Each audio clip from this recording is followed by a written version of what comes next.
Hey humans, how's it going? Susan Ruth here. Thanks for listening to another episode of Hey Human Podcast.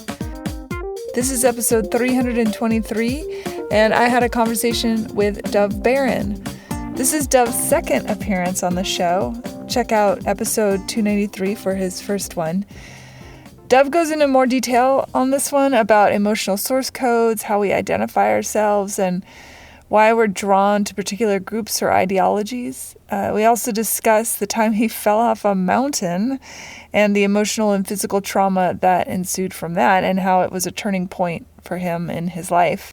If you want to check out other episodes that are around this topic, I suggest episode 299 with Dr. Aprilia West, episode 270 with Dr. Morin Cerf, and episode 134 with Vanessa Londino.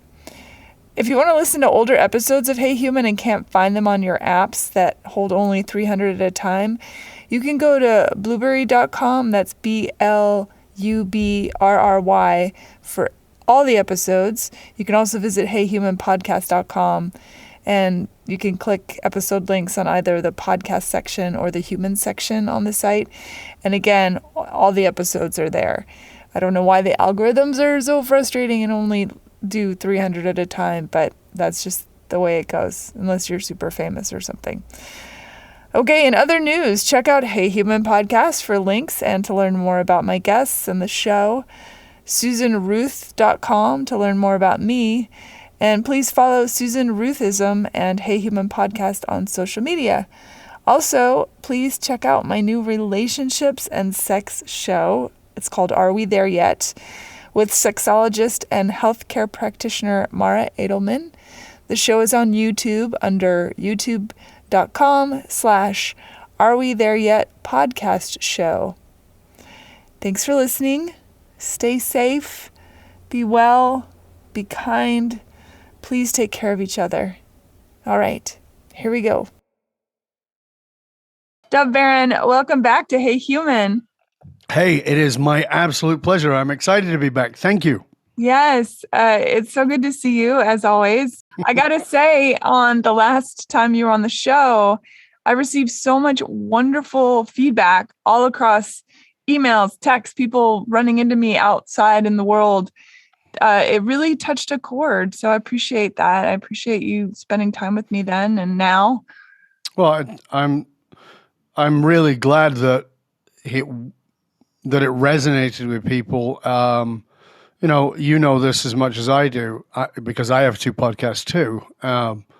It can be kind of an echo chamber. You don't really know, is anybody listening? I mean, by the numbers, but is it having an impact? And we both want that. We want to make sure that what's being delivered is resonating with people.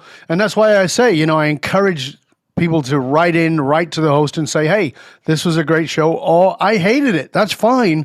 At least that the host knows then I need more of this or less of that. And so to hear that it was a hit for people and it hit home and there was something in it that resonated for them, I'm delighted with that. And if there's something else I can do to serve, let's dig into that. Wherever you need to go, I'm here to serve. I'm glad I'm not the only one that sometimes wonders what the point of it all is, because I do have those moments. It takes a lot of work, and then you think, is this all for nothing? Do people care? Is it all just me, echoing, as you said, into the wind? I know it's not that. But it's hard to get out of your head. But it's, it's kind of like, it's a passive thing, right? It's a one-way system. So, if you're doing a TV show and you go, oh, we could tell we had 1 million views, right? That's great. But does that mean anybody liked it? I don't know.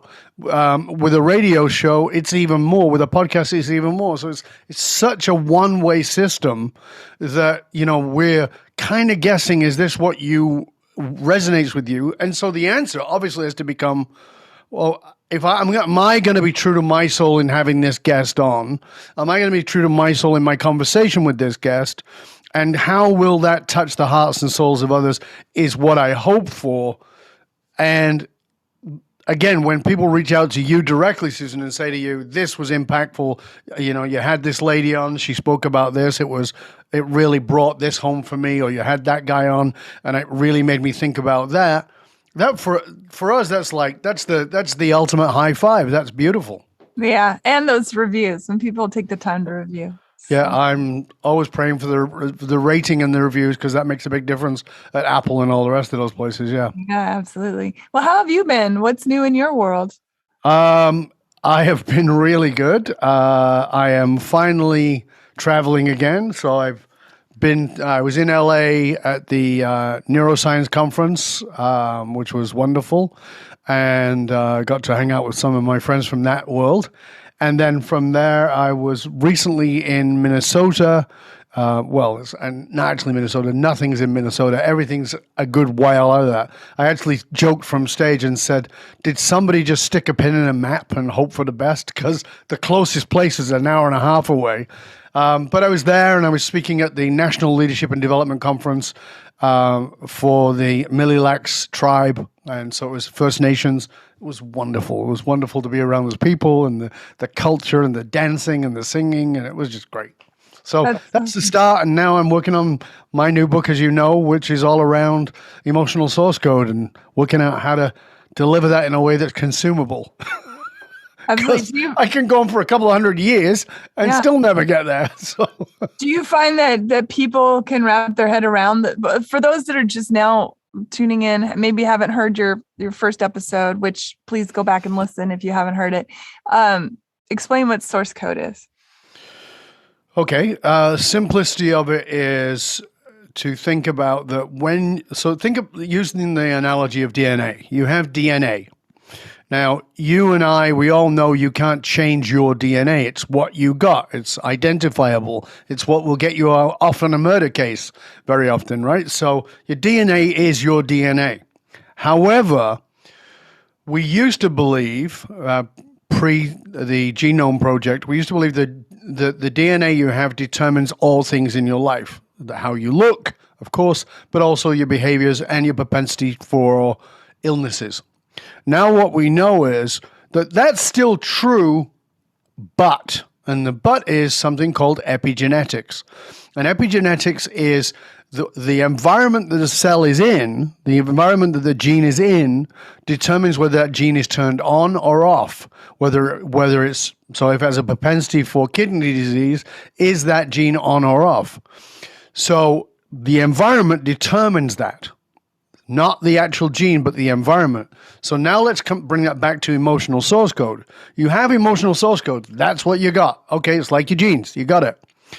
But out of that is the environment that determines what we call your anatomy of meaning. That's how the emotional source code works for you. So if we talked about my childhood. Now that was last time. And again, if you didn't hear that, go back and have a listen. Probably don't want all the gory details, but there was some iffy stuff going on in there. And so my childhood, I have the genes that I get, but the environment, the emotional genes, meaning the emotional source code, but the environment I get determines my anatomy of meaning. And the anatomy of meaning determines how I see the world. Now, here's what's interesting about it. The anatomy of meaning gives me my identity. My identity determines my beliefs, and my beliefs determine my behavior. So now let's look at that backwards. You go, well, I want to change this behavior. I have this shitty behavior. I don't want to do it anymore. And somebody says to you, well, you got to look at the beliefs. Great. So you look at the beliefs, and why is it not changing? I think I've done the work on my beliefs. I did some belief change work. I worked with some great people. Why is it not changing? Because your beliefs will never change until you address your identity. And so this is why the transformational moment for people in their lives is what we often call the dark night of the soul. The dark night of the soul is, quote, an identity crisis. I'm questioning my identity. I don't know who I am anymore. This feels like the worst thing on the planet, but it's actually the best thing. Because now if I challenge my identity, I can look at, well, how did I form this identity? It was formed out of my anatomy of meaning that came from my emotional source code. So from the bottom up, it's emotional source code, anatomy of meaning, identity, beliefs, behaviors. going down, it's your behaviors are determined by your beliefs are determined by your identity is determined by your anatomy of meaning, your anatomy of meaning is determined by your emotional source code. As we step into what looks like some chaos all around us with what's happening between wars and poverty and racism and elitism and a government that seems to not have our best interest at heart. Those are things outside of us, right? So how we deal with those things outside of us, though, have deep, deep, deep rooted experiential meaning, right? Like depending on how our parents were and how our friends were. And so how do we face that stuff without having to go down so deeply into the onion that we become raw? Well, I don't think there's anything wrong with getting raw, but I don't either, but I don't think it's an easy thing for people. No, it's not. You're absolutely right. It's not. So now we have to look at this in two different frameworks. So we just talked about the personal process of how you stack, but your nation has that. Your organization has that. So, you and I talked about last time that a little bit that there is an emotional source code for America. And that emotional source code is from where it began and the anatomy of meaning that came out of that and what is the identity of this country. And then as a result, what are the beliefs that the country has nationally? These are national beliefs about what is America, right? And these are our behaviors because we're America. We're going to protect our guns because we're American, right? And so I always say to people, don't try and take people's guns away. It's part of their identity. You can't do that. You can do healthier things with those guns, and you can transform the meaning of them so that the identity shifts a little bit. But if you try to do it backwards, it won't work. So there is a national emotional source code, a national anatomy of meaning. When I say national, any nation, Russia, China, Britain, America, whatever you want to call it, right? Now you've got your own, and those two are now interacting. So you're now in the world experiencing these things. So you go, let's say you're in my age bracket, that you're a baby boomer, and you're going, well, what is Russia? Well, the emotional source code of Russia to a baby boomer is the enemy. They are the enemy. They're the nuclear threat. When I was a kid, like there were movies made about nuclear holocausts with America and Russia going to war. That's not even been on the planet, that idea, for 2 generations. 2 generations grew up without that even being considered. It's like, nah, it's fine. We don't need to spend money on defense. Russians are fine. It'll be okay. And then the Ukraine thing happens. But then you have to look at, well, okay, that's fine. Now we've got our emotional source code of how we look at Russia. But then we've got first of all, we've got the rhetoric, which is fed to us by the media or our governments. And then on top of that, we've also got what is the emotional source code of that nation? What is the emotional source code of its leader? So I did a profile. I think you know that I did a profile. You can find it on dovbaron.com. It's a free report, and I built the emotional source code of Vladimir Putin. Vladimir Putin came up during the KGB world, during old Russia. And for him, it was a great loss that Russia stopped being the USSR and became just Russia. And his goal has always been to bring it back. That's always been it. But when you examine it at a emotional source code for him, why has he gone to war with the Ukraine? Well, there's a couple of pieces of that. In his reality, remember when he was a kid, Ukraine and Russia were one place. They weren't separate. So that's number one. Number two is when you look at that, the enemy was America, and out of the Second World War came NATO. Putin sees NATO as the puppet of America. NATO were on 5 of his borders, and what people don't know about the Ukraine, and let me say this as a preface, I am in no way in favor of Russia invading the Ukraine. But it was not unprovoked. You just got to know that. If you don't believe me, and I'm not asking you to believe me, I'm asking you to go do the research. It was not unprovoked. Again, I'm not in favor of Russia invading Ukraine. But the Ukraine had 30,000 soldiers on the Russian border. So now you've got 5 NATO nations on the border of your country, and you've got 30,000 Ukrainian soldiers on the border of your country, and that country is saying we're going to join NATO. I think you might feel a little anxious. You as a human being might feel a little anxious if, you had people standing outside of your house who you thought were the enemy and they never left. That would cause a sense of anxiety and a sense of threat. So now you go to another level of understanding of this. Now we start looking at other things in the world. We can step back and we can go, okay, this is not the rhetoric I'm being shown on TV. This is not the rhetoric I'm being told on the news. This is not even the rhetoric I might have believed in my own head. I can examine things at a deeper level. So what drives this country? What drives that leader? What drives this company, this organization? Right? So I go in and do this for companies, and they are shocked to go, well, yeah, of course, that's exactly what drives us. But can you see how you've varied right away from it? We have. Yeah, we've lost our identity. We've moved off in a completely different direction, and this is why there's so much turmoil inside the organization. So this is why this is so powerful. It heals the human being and gives us immense compassion. It heals organizations, and it can heal nations. And if you get down to the truth of it, where we're at is the turmoil in the world is down to, in my opinion, down to one thing that spreads into many things. And that one thing is we've lost meaning. We know the world is not religious, or considerably less religious than it ever was. And I'm not saying that's the right meaning. I'm just saying it gave people meaning. People don't trust their governments. They've lost meaning. And they've gotten caught in, as we all have, in the consumer neo-capitalist world and saying, this is who I am.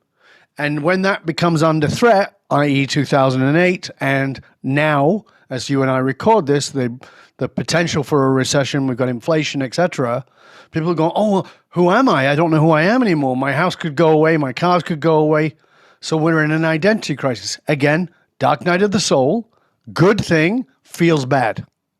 I think it's interesting. I look at the American flag as a good example of this, what you're just talking about, and that here is a thing that had meaning.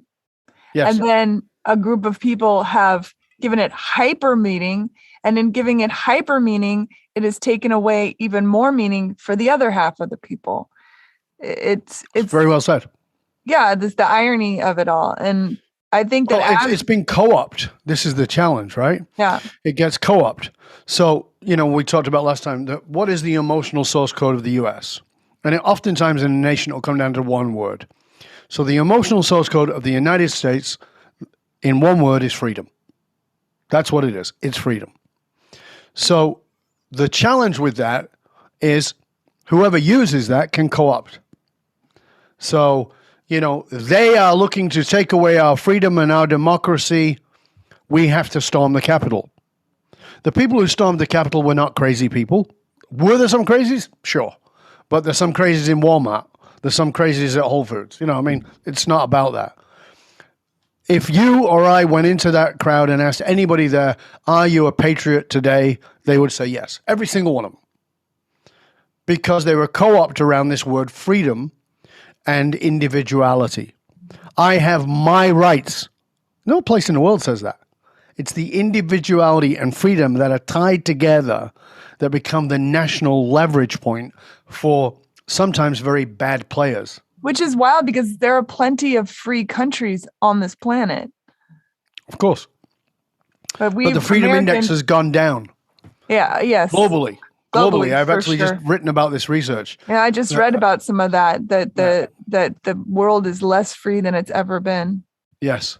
Than it's been in the last 45 years. Is that a normalcy to go backwards like that? It seems bonkers. No. Well, this is because human beings will get caught in the surface. And what I mean by that, again, capitalism, etc. And by the way, I'm a capitalist, so let's not pretend I'm Aren't we all? Suddenly turned into Marx. No, but I'm a compassionate capitalist. I want to care about the people, the rest of the people in the world. But if you get caught in that and you start identifying with that, you start losing perspective, and you lose compassion, you lose empathy, and all those kinds of things. So when we looking at the world through that lens, we've lost a sense of our own meaning, and then it's easy to be dismissive of other people. And so we don't notice. So, the question is, do we go backwards? Well, here's the truth. The world politically really doesn't mind a touch of amnesia, right? I mean, let's just face it. Here's a great example. There was a campaign, and the campaign's tagline was, "Make America Great Again." Okay, when is the again? Right, so I want to know the point you're referencing to, because, I don't know when it is. Is it Pleasantville? The truth of the matter is, again, is a reference point to a mythical place. It's not a real place. By the way, let's remember that Ronald Reagan said, "Let's make America great again." It was his first. Which point was he referring to? I'm not sure. I suspect that Trump might have been referencing Reagan's times. What was Reagan referencing? So you've got these problems with this amnesia, and then and that expands out onto a global stage. Let's look at, I'm old enough to remember Ferdinand and his missus, the dictator Marcoses of the Philippines. I remember them very well. I remember that they stole somewhere between 5 and 10 billion. I mean, when you can't work out if it's 5, 6, 7, 8, 9, or 10 billion, they stole a lot of money, right? And Bongbong, their son, was just made the president of the Philippines. And how is it done? It's done by restructuring history. They are telling the story that during that dictatorship, the Philippines was the best it's ever been. It's not true. So this is the challenge. It's not that we're going backwards. It's that we're not thinking deeply enough to examine the rhetoric, that we don't step into, hold on, is this true? Is this actually true? And that's why I said to you last time, I watch Al Jazeera, I watch the BBC, I watch Fox, I watch CNN, I watch the left, the right, and everything international, because I don't want to be perverted by the rhetoric. So I don't know that I think when you say, is it normal that we go backwards? I think very much we return to comfort. And comfort is not a place. It's an imaginary place, a mythical place, like let's make America great again. It's the great and powerful Oz. And all it takes is a little bit of curtain pulling to realize that it was never a real thing. No, it was never a real thing. It's a mass hypnosis. That's exactly what it is. Right? And it's a mass hypnosis on, we will make you happy. And happiness is the greatest trick drug in the universe. Happiness is fleeting at best. It doesn't exist. If I come to you and tickle you and you laugh, you say you're happy. You stop laughing, suddenly you're not happy. So what does that mean? It means happiness is an external force. Joy is not. Compassion is not. Purpose, meaning, fulfillment are not. So on my journey, I'm not anywhere focused on happiness, but I am focused on joy. I am focused on being of service. I am focused on being of purpose and living a life of meaning. And those people, to me, are the ones who seem to walk around pretty happy, but not because they're focused on it. Whereas the people who are focused on happy are going to snort another line, or they're going to smoke another doobie, or they're going to have another drink. And by the way, again, I'm not judging you if you want to snort a line, smoke a doobie. I'm not here to judge any of that. That's fine. I'm not anti anything. But I am saying, if you're following a circular path that keeps taking you back to the same point, you might want to get off the path. Also, having it be external like that makes it much easier to assign blame outside of oneself. Well, this for is why the you're other not part. happy. Well, this is the other part of the addiction, right? Is that if you look at those who promise this non-tangible, elusive happiness, it always gives a place to blame. It's their fault. It's the Mexicans. They're coming in as rapists or criminals. It's the drug users in the Philippines. So we just got to shoot them all, which was under Rodrigo, which was the last, right? It's the nationalist groups. If you have somebody to blame, then you can say, we'll be happy when. That line, I want you to just stop as you listen right now and ask yourself that line. How many times have you used that line? I'll just be happy when. I'll be happy when I get out of college. Or I'll be happy when I get out of this house. And stop having to follow your rules. I'll be happy when I go to college and I've got some freedom. Well, I'll be happy when I'm done with college because this is exhausting and it's too hard. I'll be happy when I get a job. Okay, so you got a job. Well, I'll be happy when I get a raise and I get a promotion. I'll be happy when I find somebody and I can have a relationship. I'll be happy when we get married. I'll be happy when we have kids. I'll be happy when the kids leave this house because they're driving me insane and they just get out. And I'll be happy when we have grandkids. And now I'll be happy just when I'm dead. I mean, this is just too much. So it's a constant delay of joy. As opposed to where in the present can I be not superficially grateful, because that's bullshit too, but just like what in my life has the deepest value that I'm not paying attention to? Not, walking around, oh, I'm so grateful. I write down my gratitudes every day. Shut up. Like, shut up. It's superficial, new age bullshit. Don't care about it. Sorry, I know I probably offended somebody there, but stop. Stop with the superficial and go to the truth. Go to where I'm unhappy, where I feel ungrateful, because that will reveal to you what you need to work on so that you can feel gratitude. Every time, you know this because you and I communicate, my email signs off, and the sign off is with gratitude. Right? It says with gratitude. There's other things on there, but one of the things is gratitude. And I put that on when I hit the wall in 2008. When I just invested 85 grand that I borrowed into a product that I could not sell because it came out the day CNN announced there was a recession. And actually, I've been spending my Saturdays in the last few months cleaning out the freaking storage locker that's got that stock in it. My wife's like, just throw it away. Right? I'll be happy when it's a bad path. Yeah, I remember the day that I went through my CDs that I had made, because nobody buys really CDs anymore. And I held on to those fuckers for so long. Oh, yeah. And I remember the day going to the storage locker and getting, the 10 billion boxes. It seemed like it was like 10 boxes of CDs, and going to the dumpster. I took one out of each as a memory. Yep. And I said sayonara to the rest, dumped it, and it was such a weird feeling. Yeah, I was sad. I was mad. I was relieved. I was all these mixed bag. Yeah. All of these things at once. But it also created that idea of freedom that we talked about. Because freedom isn't in a flag. It isn't an external thing. It's absolutely inside of us. And it's interesting that you know what you just said there, because freedom is the lack of attachment. And again, I studied Buddhism and spent time with Buddhist monks. But lack of attachment is not having nothing, which is what as Westerners tend to think it is. It's not having nothing. It's just not being attached to it. Like, I have a car that I wanted all my life. And people go, oh, you must be I'm not attached to it at all. I haven't driven it in 2 years. Right? I thought about selling it. I'm happy to sell it. And I spoke to somebody who is a collector of that particular car, and he said, oh, no, keep it for 10 years.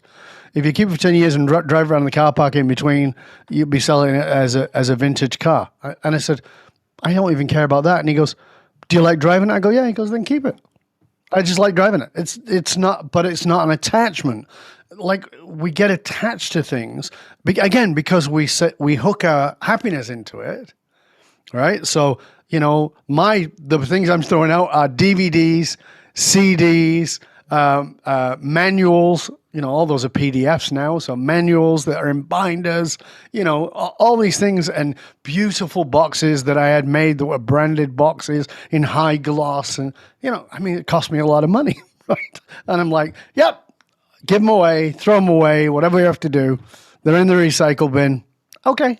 Because the thing only has value if it has value. I mean, that's the bottom line. I remember my parents, I was helping them clean out their basement, which was an undertaking. And my father's always complaining that my mother is the hoarder, which she is. Mm-hmm. But dad has his share of stuff.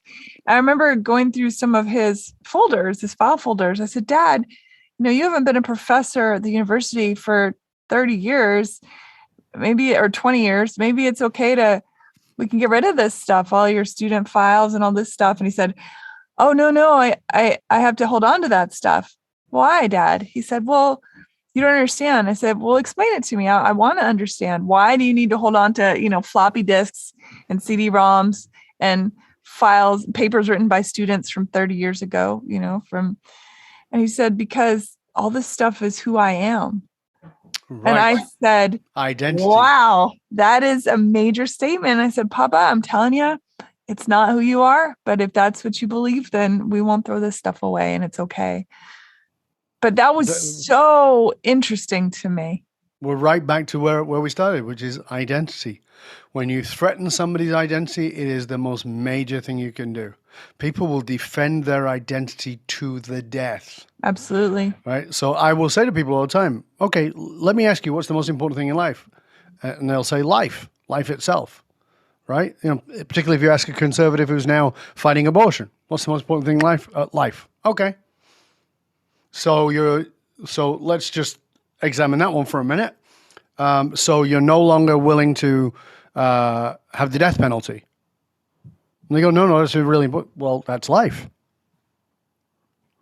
But then I'll say, but there's something more important to life to you. And they go, what? And I say, well, let's look at this example.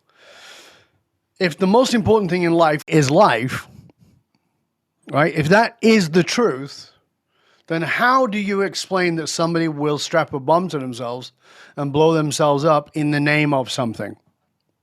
And they go, well, they're crazy.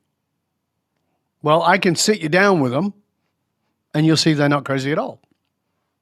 Because I have met them and they're not crazy. And they go, well, I just don't understand. No, you don't. Because the thing that's more important than life is identity. People will die for an identity. They will strap a bomb to themselves for their identity. The identity is the ultimate addiction. And so if you say, I'm not this, I will kill you. Not I personally, Dov Baron, but this is how people feel. I will kill you. People will fly into a blind rage at a threat to their identity. This is what's so fascinating to me about the last 8 years, in that I feel like so many people who did not have this particular identity have then been handed an identity of this, to me, just way over the top experiential behavior, and they have taken it as if they'd always been that way. And that's really interesting to me, which is a very much like a cult, right? That's how cults operate. But now we're back to what I said before, right? Is you can co-opt meaning.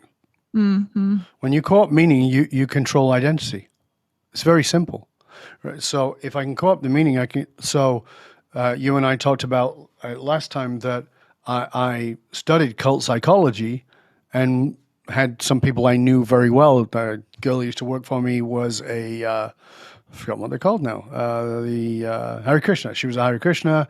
I had many friends who had been sannyasins under Osho, and I even knew some people who were in the Nexus thing. Like, really knew them well. Like, one of the guys I'd known him since he was 12. So, I knew, and I can always point out exactly what it is you have a sense of not belonging, and so we will give you an opportunity to fit in. Now, I want you to pay attention to this as I say this, because this is incredibly important. Human beings are tribal. We need to belong. Mm-hmm. You tell yourself, I'm a loner, I don't need people. You're full of shit. Sorry, you are. I know you believe that, but you also can't exist without other human beings. In fact, the psychological research will show that you will actually go insane. This is why the worst form of punishment is solitary confinement. This is my argument for why people are addicted to television, because they are, if they are isolating themselves one way, the television becomes a foster. It becomes the wire monkey wrapped in a blanket. You got it. So many people who are lonely will come home and turn on the TV, even though they're not in that room, so they can hear voices. It's exactly that reason. So these are people who understand, oh, I'm fine being alone. No, you're not. Sit in the room on your own for 10 minutes and don't move.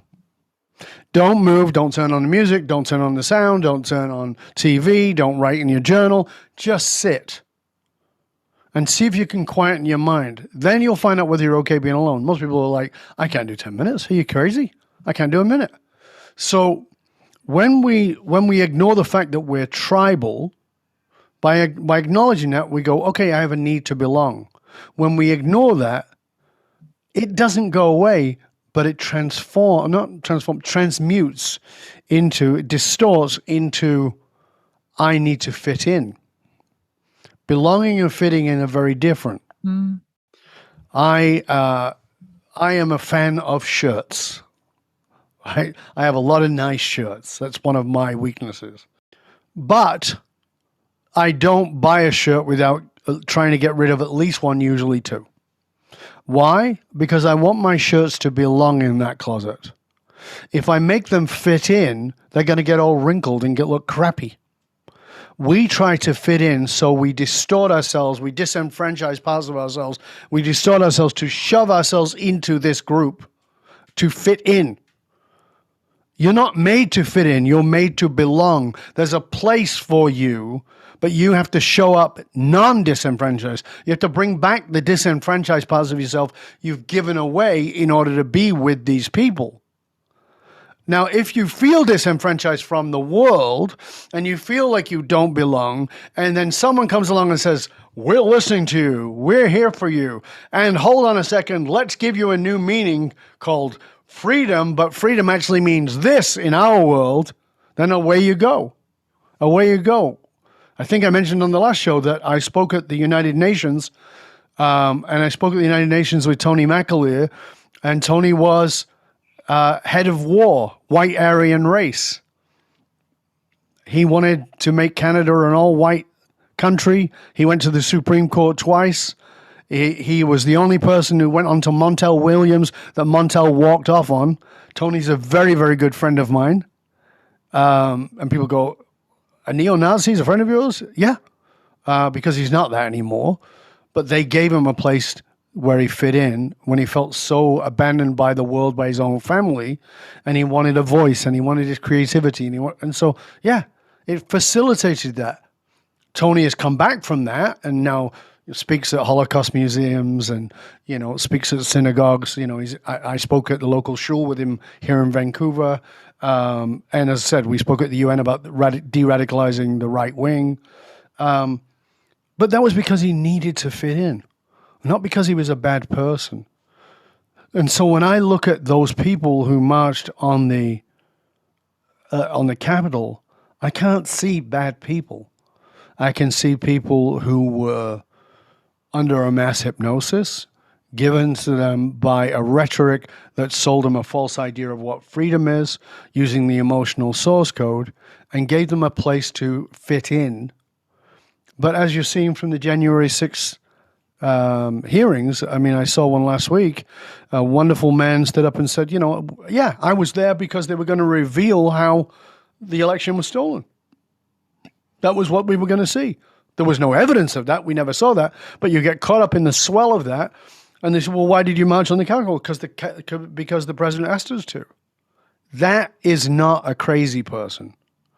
That's maybe somebody who's not thinking deep enough. Sure, I'll give you that. But it's not a crazy person. And I think a lot of times people say, oh, only ignorant, stupid people are falling for this. It's like, nope, sorry to break it to you, but some very bright people also believe this stuff. Or Maybe they don't believe it for real, but they're going to pretend they believe it because it makes them a shit ton of money. Of course. Of course. So this is the thing, is that it works. And, I wrote recently that I was writing about Russia and the Ukraine, and I said every soldier on every side and every civilian who dies due to the rhetoric of the puppeteers. Mm-hmm.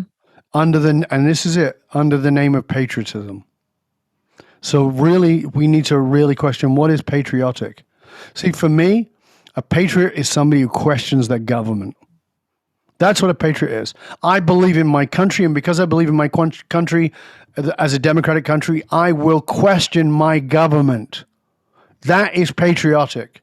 I will not go along with them. I will question them. I don't need to carry a gun to question them.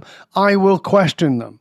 I will challenge their ideas. I will challenge their rhetoric. I will challenge their policies.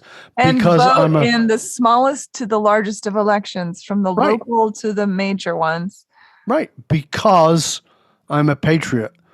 I will not go along with because I'm a patriot. I will not march against or take arms up against someone because I'm a patriot. No.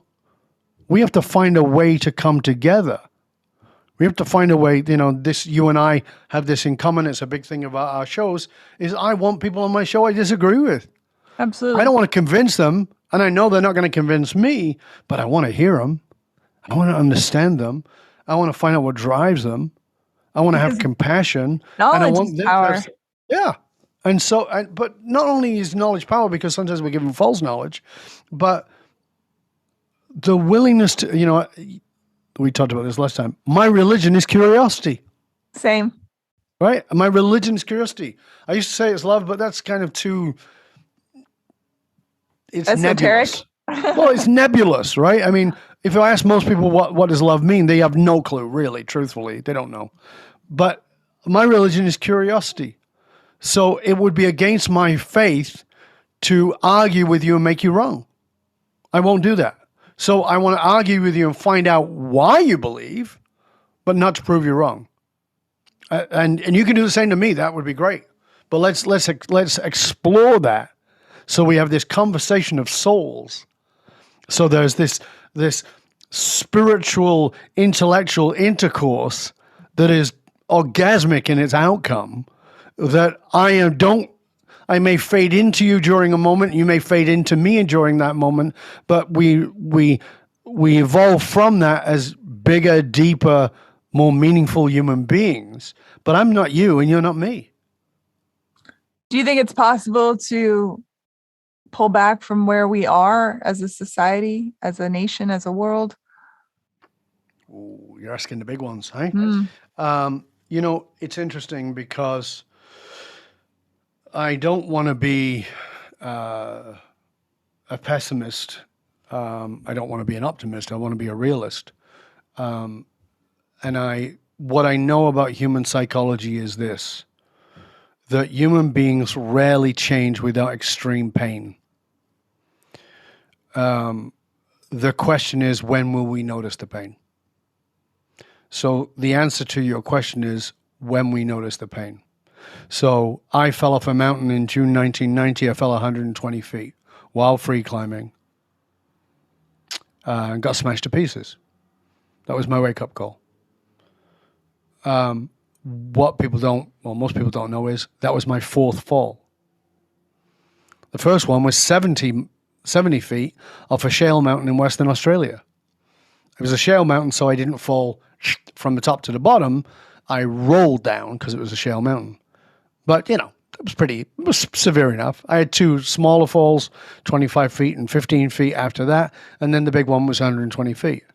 What point did I stop saying, I'm tough, I'm fine, I'm coming back? How big does it have to be? How much pain do you have to be in to pay attention? How long have you been in this shitty relationship where you're being beat on, whether it's physically, emotionally, mentally, spiritually, whatever it is, and you keep making excuses because you're tough, Now, maybe your version of tough is, well, I'm just very loving and I'm very forgiving and I'm very caring and I'm very compassionate. No, you're full of shit. Your ego's in the way. You're calling your ego compassion. You're calling your ego forgiveness. That's your ego because you have an identity that says, I'm a loving person. No, you're a punch bag. Stop it. Or you've come to learn that somehow pain equals love. And so and we talk about that on the show all the time, is that, that you're used to the comfort, even if the comfort is a negative comfort. Well, again, back to the emotional source code. So we do a whole thing around love equations. So you can have a false bond and a false love equation. So if you have a false love equation, so if your dad beats on you every Tuesday and tells you he loves you, and the reason he's beating you is because he loves you, then you're going to go, oh, beating equals love. Sure. There's no rationale to it, you see, because in your emotional source code, you have something called emotional logic. So in rational logic, 2 + 2 = 4. In emotional logic, 2 + 2 = a giraffe, or equals rage, or equals love, or equals horny, or equals whatever it equals, because that's your equation. It's an emotional logic process, and you can't argue with it. So if you don't believe me, ask yourself this question. When did you do something where you went, why the hell would I do that? We've all done it. Like, even if it wasn't in the next minute, it might have been a year later. You go, why the hell was I in a relationship? Like, all the clues were there. He was a douchebag. Why did I stay in that? Because you have an emotional source code that has an equation that fits love, and she match that equation. And until you do that work, you go, oh, I don't know. Yeah, you can know. You can know. When my bride and I, we'd been dating, I think, about 3-4 months. We've been married now for 25 years, but we've been dating a few months. And I'd met her roommates. She used to live in a house with some roommates. And she goes, she calls me from work and she goes, Colin called, one of her roommates. He'd like to go for dinner. And I said, oh, great. I like Colin. Colin, now, let me be clear. Colin was this really funny, charismatic guy who was a douchebag. Like, if he could get up early enough in the morning, he would have fucked the crack of dawn. That's what I used to say about Colin, right? There was nothing that was not available to him, right? And he slept around a lot. And I said, yeah, I'd love to go for dinner with Colin. And she goes, yeah, he wants us to meet his girlfriend. And I go, girlfriend? Will it be the same one? Because he changes girlfriends twice a day. And she goes, no, apparently he's in love. So you can imagine how excited we were to meet this girl. Like, oh my God, some woman has a grip on Colin? Wow, we got to meet this chick. So we go for dinner. We have dinner with them. We had a great night. We had a lot of laughs. And we're on the drive home. And my wife said, what did you think of Jemima? And I said, oh, I thought she was so sexy. Because I'm not going to pretend, I'm in a relationship. I'm not blind. And she says, really? I'm surprised you found her really sexy. I said, oh, yeah. And she goes, why? She says, I don't understand, because I know you like women of color and she's not. And I go, no, but she's Mediterranean. She's got a nice olive skin. She goes, okay. But you really like you find women of color really sexy. And I said, yeah, oh, yeah. She's confused. So she says, I don't understand. She goes, also, she's not curvy, and I know you like curvy women. And I said, but she's very athletic. She's got big sweeps in her quads. She's got round shoulders. She's got that nice athletic look. And I find that sexy too. And she goes, Dov, I don't understand. You said you really find women of color sexy, and you really find curvy women sexy, and this woman is sexy, and she is that she's got the sweeps and she's got the olive skin, but you described her as really sexy. I don't understand. Why did you describe her as really sexy? And I said, oh, that's easy. And she said, what? I said, she's fucking nuts. And my wife looks at me and goes, what? Girlfriend at the time says, what? And I said, she says, so you're telling me if we weren't dating, you would date her? And I said, oh, no. But 15 years ago, I'd have married her. And she goes, why? I go, because she is my love equation. My mom was nuts. My mom was crazy. So yes, I have an attraction to that. The only difference is because I've done the self-work, I can see what my love equation is, and I can recognize it and validate it and go, oh yeah, totally sexy, but no thank you. Whereas before I'd done that work, I was like, I'm compelled. Oh my God. Right. Yeah. And I had those relationships with those nutty girls. It's not their fault, right? Because I'm sure I fit their program too. So, this is the thing.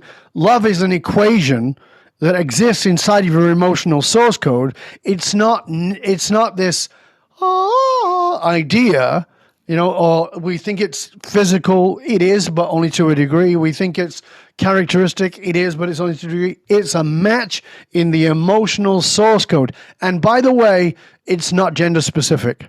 So let me be clear. That girl I just described was like my mom. But the girl I dated before my wife, that girl was identical to my dad. It's not gender specific. Some of the women I dated were a mix of both. And to be honest, I can see both those characteristics in my wife. But the difference is my wife is doing her work and has done her work. She sees those traits and goes, no thanks. Just as I have the traits of her. So I'll give you one more story that reflects on her emotional source code. We'd been living together, just beginning to live together. And I'm a passionate guy. I'm sure it slid by everybody. And nobody noticed. I'm a passionate guy. And so I'm in the kitchen, but I'm also a bit of a absent-minded professor. I'm in my own world thinking about deeper things a lot of the time. So I'm in the kitchen on my own. Ren is in the living room. Ren's my wife. She's in the living room. And it's a kitchen that has no physical doors on it, just doorways. And I'm emptying the dishwasher. But being a dumbass, I haven't fully opened the cupboard door. I've got the cupboard door partially open as I'm putting the dishes in. So as I lean down to pick a dish up and I go to put it in, I smash my head on the door, and I, being passionate, take my hand, my fist, and pound it onto the countertop by going and holding my head, going fuck, fuck, fuck, fuck, really loud, really loud. And I see Ren glide into the kitchen doorway, look at me like a deer in the headlights, and then disappear. I realize I've triggered her. I have no idea why. And I'm like, what fuck? What? Like I know I've upset her. What? And she can't speak. Right? She's already completely, totally shut down. I go into the living room. We start to talk. And we begin to unravel her emotional source code. Who is her dad?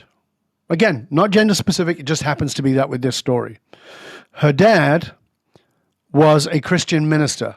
What do? When she meets me, I speak on stages. I'm in the pulpit, quote unquote. Her father's a Christian minister, and he was a very passionate Christian minister. He was an incredibly generous man who, I used to refer to their home as Hotel Chandra. Nobody was turned away with food or a night's sleep. But he also had an insane temper. And so if he was a handyman, but he was a clumsy handyman. So if he would do something and the screwdriver would slip and he would cut himself, or the hammer would slip, then all the 5 children got a beating and his wife got a beating. Mm-hmm.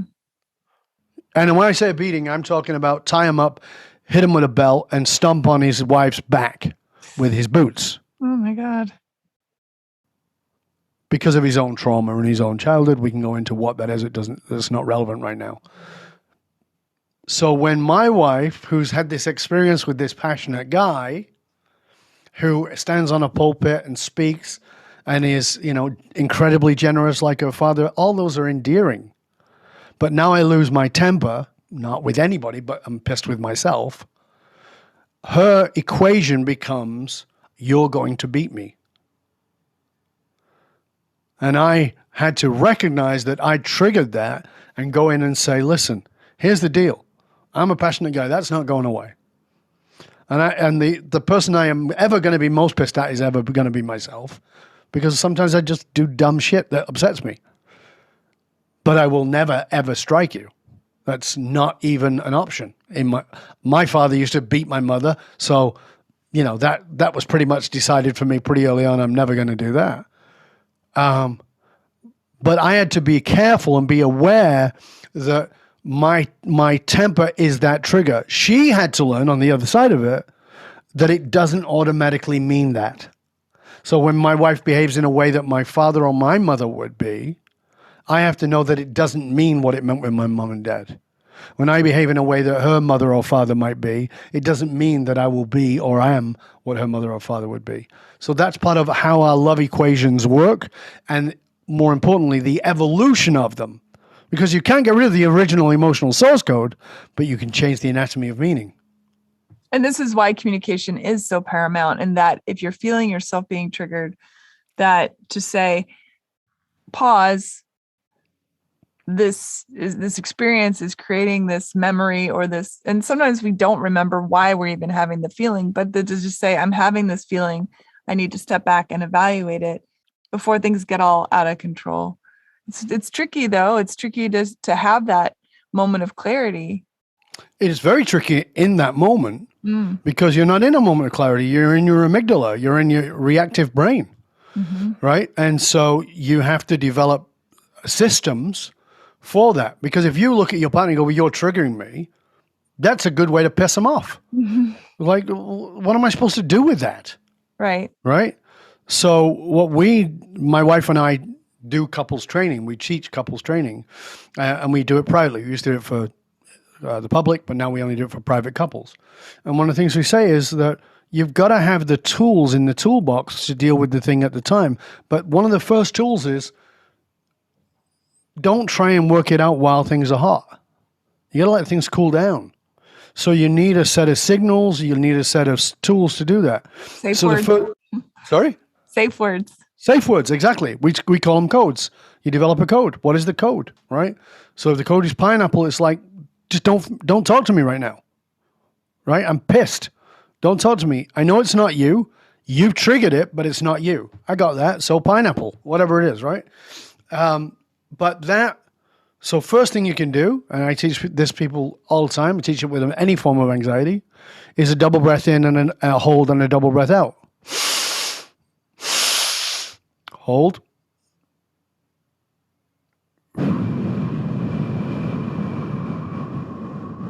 Long, slow breath out. So you breathe in and you feel like you're full, but breathe in again, there's more room. Hold it for the same amount of time and then breathe out as slowly as you possibly can. It moves the brain's blood from the amygdala to the prefrontal cortex. Under stress, you are 27. Now listen to this. Under stress, we are 27% dumber than we are when we're not in stress. And that's because under stress with a flood of cortisol and adrenaline, 27% of the blood flow to the prefrontal cortex is cut off. By doing the double in, hold, breathe out, and if you do 3 rounds of that, you bring the blood flow back. You may not bring all of it back, but you'll bring enough back to make you go, okay. Okay. All right? And that's all it takes. And we call it the pause. How will you create the pause? Because if you don't create the pause, you create the reaction. And the reaction will never work out well. So it's great advice. It's just a simple technique. And by the way, if you, like I have anxiety, if you have an anxiety attack, use that. It works beautifully. I can pull myself out of an anxiety attack with that. So I've been speaking 39 years. For the first 33 of those years, I had zero anxiety about going on stage. Zero. Any stage, anywhere, doesn't matter. 1 million people, I'm fine. Now I have massive anxiety before I go on, but I'm not going to let it get in the way. Why do you think it came later? Because of PTSD. I had a PTSD experience and it triggered it. My house burned down with me asleep in it. My wife and I were in bed and the house burned down. Oh my gosh. Do they know what caused the fire? Oh yeah. It was a faulty boiler in the basement. And How terrifying. Yeah. So, but you see, my wife was far healthier than me in that the house burned down. I mean, she was a rock star in the moment. By the time she screamed and I jumped out of bed, she was already running downstairs, getting all the hard drives, getting the passports, and running outside in a dressing gown and nothing else. And I was barely getting my jeans on. But in the month that followed, she was a wreck because she's healthy. She was crying. She was sad. You know, we lost everything. We lost the house. There was all kinds of memories, blah, blah, blah. But it was gone. And she felt all of that. I, on the other hand, went into do mode. I'm great. It's fine. Let's make things happen. We'll find a place here and we'll go there and we'll do this. And I went into that mode. And that was November. And I was on tour at the end of February on the East Coast. I live on the West Coast. I was on the East Coast and did my first gig. That felt a bit weird. I went to do the second gig and felt like an elephant was sitting on my chest, and called my buddy in the UK and said, who's a hypnotherapist, I said, you got to help me. I can't go out. And he walked me through and I got through. And it was all the PTSD from the fire. I'm sorry that happened to you. That's horrifying. Yeah. And you also fell off a fucking mountain. So what happened there? So the falling off the mountain was in 1990. I was probably the most successful I'd been up until that point. So I was on tour. I was speaking. I'd spoken in every major city of Australia. I'd spoken in most of the major cities of Canada and certainly in the northern US. Things were going great. But I was an adrenaline junkie, for sure. I was mainlining adrenaline. I would ride around in the front of the car while my mate drove at high speed. And, you know, we would do stupid shit. On this particular day, I was exhausted, burned out, and my manager said, I've booked you 4 days away. You're going up to Whistler. And we were just going camping, a mate of mine. Whistler is where the Winter Olympics were held for 2010. And I live in British Columbia, so it was like, okay. So we got up there. And it had been a very wet spring, but it was nice. Yeah, it was June. It was nice. It was sunny. And we went to a place called Brandywine Falls, which is this magnificent glacial falls. It's 200 foot. It's gorgeous.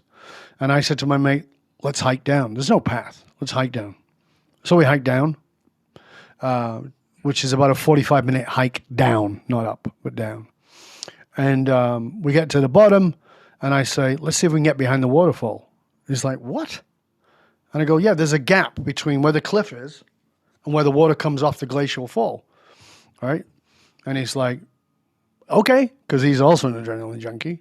So we're not dressed for it. So we're walking across slippery, mossy rocks, and we finally get behind there. And when you're in that environment, there is so many negative ions that it positively charges your body, and it's a complete insane high. Like, it's the best high.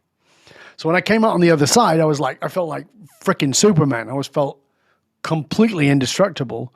So I said to my mate, let's not hike back. And he's like, well, what are we going to do? We're not going to camp here. I said, no, let's not hike up. And he goes, we're going to take the elevator? I'm like, no, let's climb. Now, if you don't know what climbing is, you might think that mountain climbing is kind of crazy. It's not.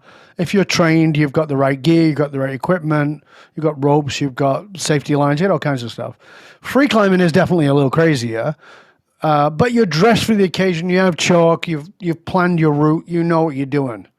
We were doing none of those things. We were soaking wet, climbing up a rock face. And about halfway up, my mate was directly behind me, so he's in my kick zone, meaning he's getting all the dirt. And I can hear him complaining, and listen to this. You know, talk about prophetic. Talk about talking to myself and not listening. I said to him, you don't have to come this way. This is the hard way. That was how I'd been living my life. Going the hard way. And at about 120 feet, I reached for a rock. That rock dislodged a bigger rock that hit me in the face, bam, and knocked me down at maximum velocity.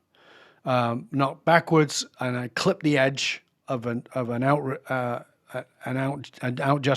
and it flipped me over, and I landed on my face on the boulders below. got smashed to pieces.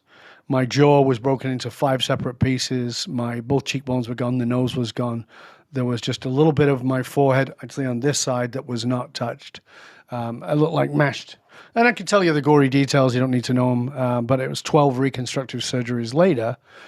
Now, let's go back a bit because let's remember who I was. Identity, right? I was born in a ghetto in northern England. Violence, crime, abuse, all the things I talked about last time. I became a boxer and a martial artist and a bodybuilder. I'm tough, right? That's the identity. You're not keeping me down. So even though I died 5 times in the journey between the fall and leaving the hospital, and there's a whole bunch of stories in and of that, but when people would say to me, how you doing? I lost 50 pounds in 3 weeks. And people say to me, how you doing? Face all mangled and and I'd say, I'm great. I'm coming back. With my jaw wired closed. I'm great. I'm coming back. I was a liar. That was the tough identity, right? And my mates were great. They'd be like, well, let's go out Saturday night, and they'd take me out, and I'd be How the hell quiet. did they get you out of there, first of all? They smuggled me out of the hospital. No. How did they get you out of the rocks? Oh, so I was, like I said, I was climbing with a friend. Yeah. And so somehow through the mush that was my face, he understood that I told him to move me. You don't move people who've fallen. No. And he said, instinctively, I picked you up and I moved you. And he goes, I only moved you like 4 feet. And immediately the rock face buried that place that I was laid in. Like I told you, there's a lot of mystical stories in this. Then he said, I'll get the ambulance. And somehow I said, no, I'm walking. And I had a bone sticking out of my leg. And I can't remember much about it, the walk, but I can remember the sound of walking in water or mud. And it's the blood in my shoes that's soaked, and I'm sort of walking in this sludge. I remember seeing an orange light. So it took 3 hours for me to get out. There was halfway up, my buddy ran ahead to call an ambulance because it's out in the middle of nowhere. And then they came and got me. I didn't make it to the very top, but they came and got me and got a stretcher and got me out. I was taken to the first hospital with all the damage to my face, broken clavicle, broken legs, broken back, broken neck. They got me to the mountain hospital, looked at all the x-rays and said, we can't deal with you. We got to ship you to the city. In the trip to the city, which is an hour at high speed, I would come around for maybe 10, 15, 20 seconds, going in and out of blacking out with incredible pain. And I'd remember what my teachers had taught me, my Vedanta teachers and my Buddhist and Taoist teachers, and even my Kabbalah teacher had taught me. And I'd remember these little flashes of their teachings would come to me, and I would start putting them into my mind. When I got to the second hospital, they x-rayed me, and there was nothing broken below my face. They didn't understand the x-rays that showed otherwise, but they also refused to show those x-rays to my doctor. My doctor actually requisitioned them, and they said they've been destroyed. So there's all kinds of... No, nobody understands. It's a miraculous story. We don't know. So your compound leg fracture had set itself? There was no fracture. My neck wasn't broken. My clavicle wasn't broken. My back wasn't broken. My neck wasn't broken. Nothing was broken below my face. So I like to say I fell 120 feet from a self-imposed pedestal and landed on my ego. Oh my God. That's why the rest didn't need to be broken. I had to land on my ego. So it was pretty messy. But the next 9 months, when people would ask me how you doing, I'd say, I'm great, I'm coming back. Do you have recollections of dying? Oh, yeah. Not all of them, but some of them. One of them, I was in the hospital. My daughter had flown over from the UK. She was 14. And this is, I remember a bit of this, but not all of it. But she told me what she experienced. She said it was like a movie, Dad. And I said, what do you mean? She goes, in a movie where things are all noisy and you can hear everything going on and then suddenly it gets quiet? I said, yeah. She goes, that's what it was like. She goes, I was sitting there next to you. You had all these drips and stuff in you. She goes, and I looked at you and it suddenly went quiet. And I saw what I thought was like smoke beginning to come out of your chest. She goes, and I knew it was your spirit. And I screamed, no. And the smoke went back in. And I opened my eyes and said, hello. And she said, don't leave, Dad. And I said, okay. That's one of them. Another experience, people talk about, the light and the, and your rallies are all waiting for you.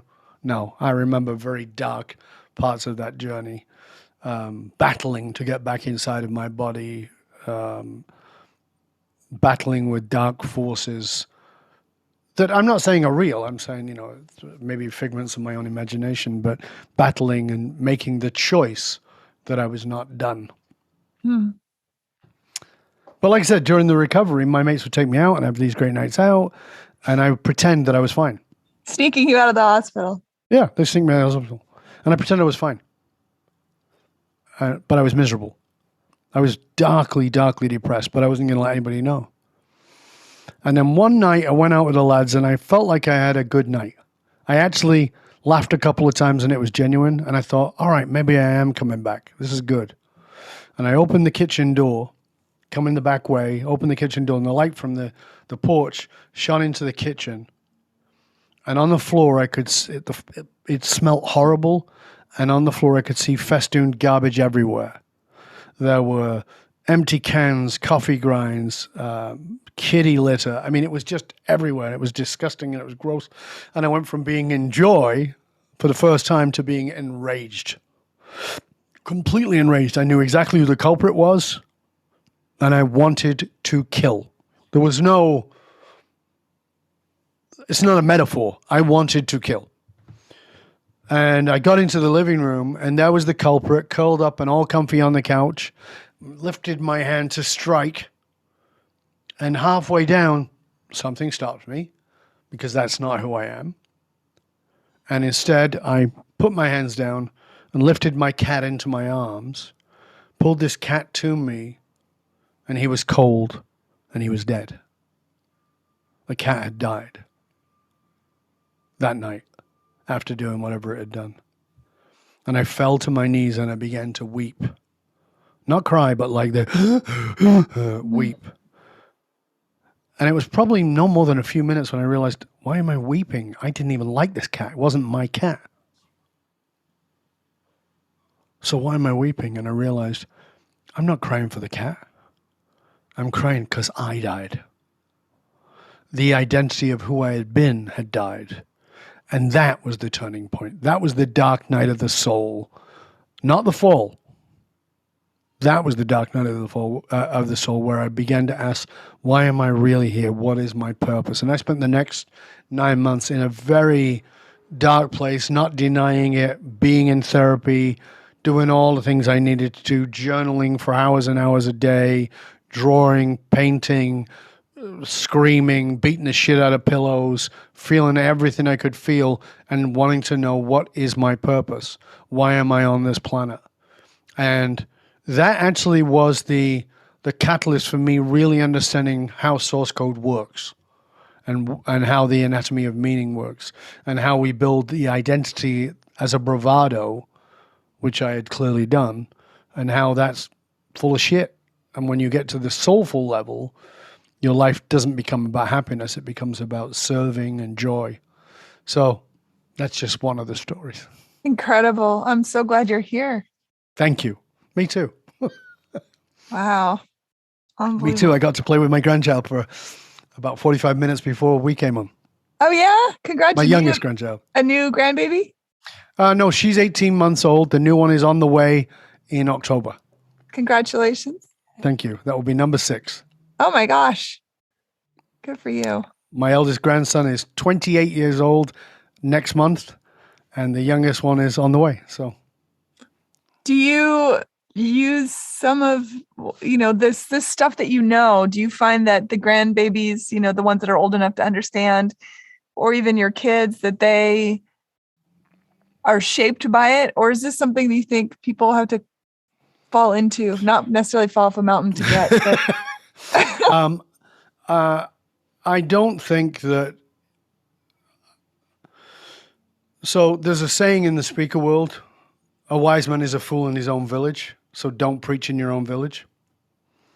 So I don't preach anything. My job is to be the model, not to be the teacher. And so my wife will very generously thank me for being a good model for what a man needs to be for my sons and what a man needs to be for my daughter, right? But for instance, my second youngest grandchild, Jane, as soon as I greet her, I don't say, "Hi, Jane." I go, "Hey, beautiful soul, good to see you." When I kiss her goodnight at night, she's, almost 12, I say, "Good night, beautiful soul." Before she leaves to go home, I say, "What are you?" She says, "I'm a beautiful soul." My grandbaby who's here, I always refer to her, I call her by her name or by nicknames, but I kiss her goodnight, beautiful soul. And I stand and I talk to her because I know that her brain right now is a sponge. And I remind her how magnificent she is and how beautiful she is and how smart she is and how kind she is and that she is a beautiful soul more than anything. So I don't try and teach it. I think it would be foolish to try and do that. I know how receptive I was to my parents' knowledge. Sure. Right? Parents are idiots, and that's all there is to it until they're not. Yeah. So that's... Do I think it shaped them? Absolutely. I think it shaped them without a doubt. Because my sons are not my birth boys, they are my stepsons. And my wife looks at them in their relationships and looks at them as parents. And she goes, "I know that would not have happened without you being their dad." They refer to me as their dad. Wouldn't it be incredible if we all could remember that we are beautiful souls? This process of remembering. Yeah, and again, because the brain is so much a sponge at this age, I don't care if they remember it cognitively. I just care if it's installed. Mm-hmm. Right? So if they don't remember it, but it's installed, they'll operate from that place. Mm-hmm. There's a lot of things I remember, but I don't do. Right. Right? Same. But if it's installed, that's whole different. Right, so I'm just doing my best to install that it becomes, when you're about to do something really stupid or destructive, that some part of you kicks up and goes, "Oh, is this the path of a beautiful soul? Maybe not. Okay, maybe I'll make another decision." I think the thing is with a lot of this kind of conversation, I think that people listening sometimes feel like, "Oh, well, that person is so evolved," or "that person has this leg up." And the fact that, you say, "Oh no, one time I fell off a mountain and landed on my face," or "I'm not perfect. And I have had these things happen and life has gone incredibly wrong. And yet I'm still able to get down this further road." I think people need to hear that, and that it lights the way in darkness. Thank you. I do too. I think it's really important that we show our humanity. Yeah, I agree. Right. Dov, as always, thank you so much. My absolute pleasure, always. Thank you. I sincerely appreciate you inviting me to be on here with you, to have this discussion. It's an honor. Thank you. And I genuinely hope that it serves your audience. And I'm going to say this to you, the audience, as you're listening, what I said at the beginning.